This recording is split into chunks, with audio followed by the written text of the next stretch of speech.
Oi, pessoal. Então, o livro que eu li e vou compartilhar com vocês é o livro O Monge Executivo, uma história sobre a essência da liderança, do James Hunter. Gostei muito de ler esse livro, né? Ele conta a história do John, que é um executivo de um homem muito bem sucedido numa fábrica de vidros, né? Que ele trabalha já há um bom tempo.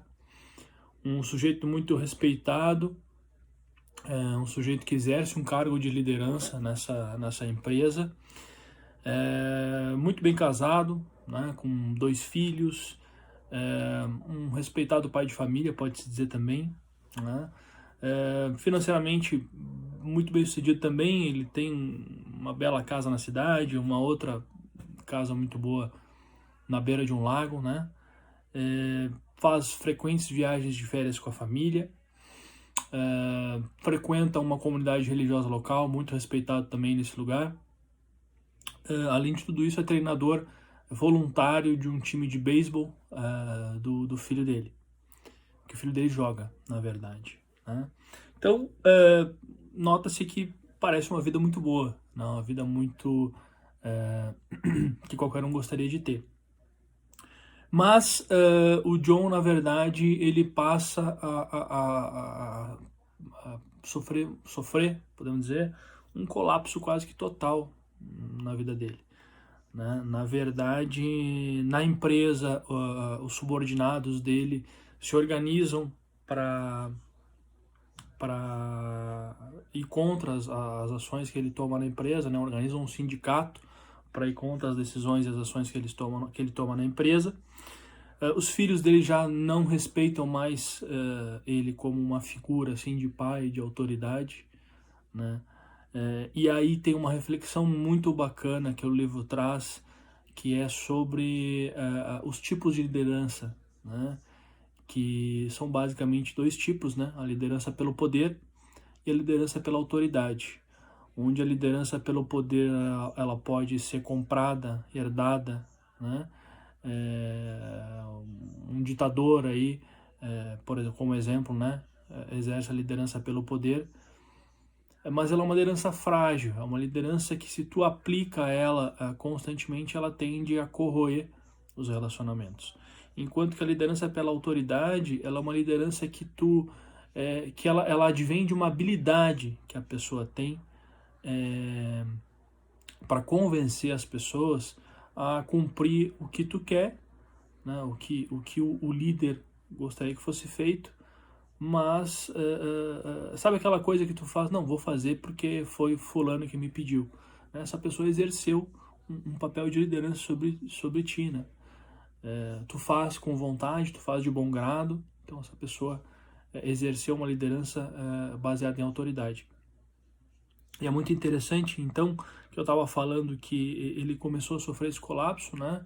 Dos funcionários lá que se organizaram para ir contra as ações dele, os filhos dele mais não respeitam mais ele, a esposa dele já começa a dar claros sinais de insatisfação no casamento deles, né? Até o time de beisebol que ele treina voluntariamente, o pessoal acaba não querendo mais que ele seja treinador da equipe.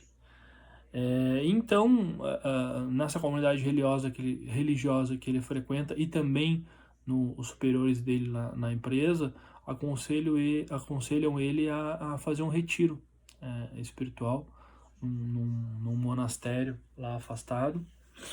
E ele vai, né, a contragosto, para esse monastério.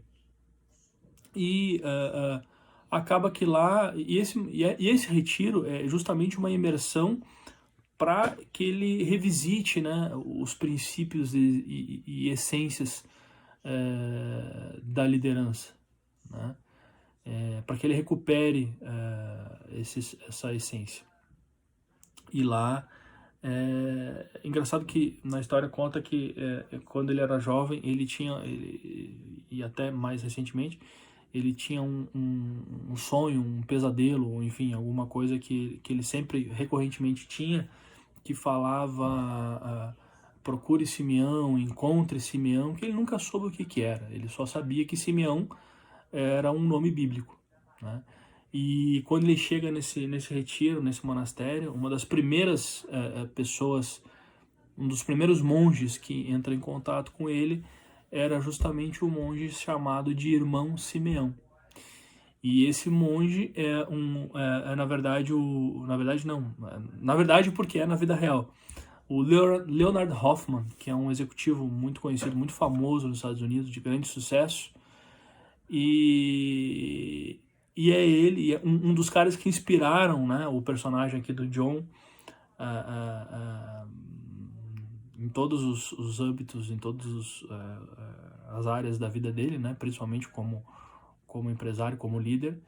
E ele encontra esse cara lá como um monge, assim, ele fica realmente impressionado. E lá ele conhece líderes de vários setores, né? Uma enfermeira, não lembro agora bem, alguém do exército, né? Que exerce uma patente lá de liderança no exército. Então tem várias pessoas de outros segmentos, outras áreas de liderança que estão lá nesse mesmo retiro, e lá ele tem contato com essas pessoas. E para resumir assim bastante o livro, eu achei muito interessante a reflexão de que ele traz uma similaridade ou um comportamento comum de todos os grandes líderes, tanto líderes mundiais, líderes religiosos, líderes que passaram pela nossa vida, que eles têm uma característica muito em comum, né? Que é servir. Servir. Um líder, primeiro, ele precisa servir os seus liderados, né? A partir do momento que eu te sirvo, tu vai me servir de bom grado. Isso vai criar um ciclo, né, nesse processo. Aí a gente pode ter aí vários exemplos. Daqui a pouco alguém pode facilmente pensar na sua mãe, na sua avó, que são pessoas que, claro, em algum momento exerceram aquela liderança do poder, né? Tu vai fazer isso, senão vai acontecer aquilo. Mas com o tempo a gente hoje faz coisas pelas nossas mães e vós e pais, e, enfim, pela autoridade que eles criaram sobre nós, por ter nos servido, e a gente quer servir eles, né? E aí vai figuras religiosas, Jesus Cristo, talvez uma personalidade que mais tenha servido e se doado, e se sacrificado, né? E conquistou essa posição de liderança que ele tem, que dura aí mais de 2000 anos. Então o John sai desse seminário com uma outra pessoa, com os valores dele todos revisados, né, e rejuvenescidos, e consegue, a partir dali, a gente quer, né, retomar uma vida melhor, uma vida mais feliz, né, como um todo. É um livro muito bacana, indico muito, e se uma pessoa aí ler esse livro, eu já fico contente, tá bem? Obrigado.